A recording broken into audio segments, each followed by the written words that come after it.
Praise the Lord. ബൈബിളിലെ 9-ാം പുസ്തകമാണ് 1 ശമൂവേലിന്റെ പുസ്തകം.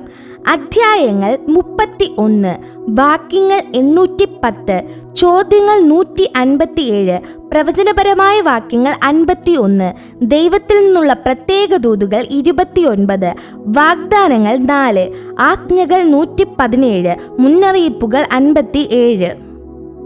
എബ്രായ ബൈബിളിൽ ശമൂവേലിന്റെ 1ഉം 2ഉം പുസ്തകങ്ങൾ ഒറ്റ പുസ്തകമായിട്ടാണ് ചേർത്തിരിക്കുന്നത്.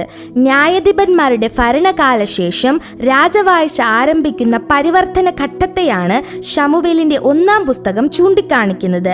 ഈ പുസ്തകത്തിലെ പ്രധാന വ്യക്തികൾ അവസാനത്തെ ന്യായാധിപനായ ശമൂവേലും ആദ്യത്തെ രാജാവായ ശൗലും. രാജാവായി അഭിഷിക്തനായെങ്കിലും ദീർഘവർഷങ്ങളോളം പലായന ജീവിതം അനുഭവിച്ച ദാവീദുമാണ്. ഈ പുസ്തകത്തിന്റെ ആദ്യ ഭാഗത്തെ പ്രധാന വ്യക്തി ശമൂവേൽ ആയതുകൊണ്ടാണ് ഇതിന് ആ പേര് വന്നത്.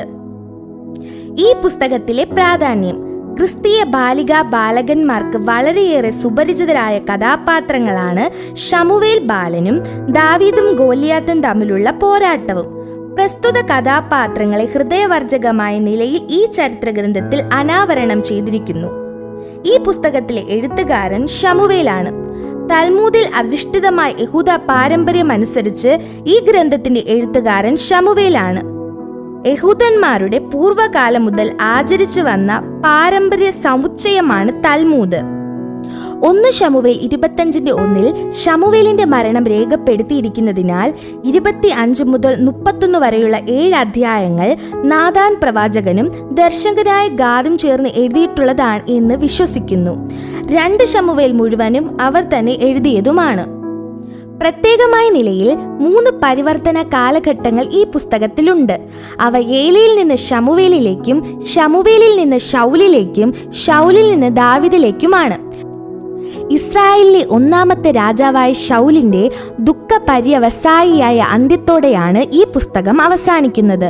സ്വന്തം വാളാൽ സ്വയം വെട്ടി നശിക്കുന്ന ഒരു മനുഷ്യന്റെ പ്രതീകമാണ് ശൗൽ.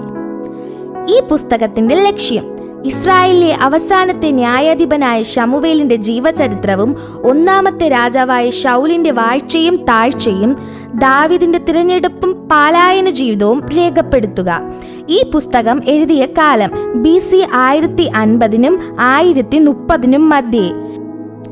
ഈ പുസ്തകം എഴുതിയ സ്ഥലം രാമയിലും യെരൂശലേമിലും വച്ച്. കാലപരിധി ഏകദേശം 115 വർഷത്തെ ചരിത്രമാണ് ഈ പുസ്തകത്തിലുള്ളത്. ആമേൻ.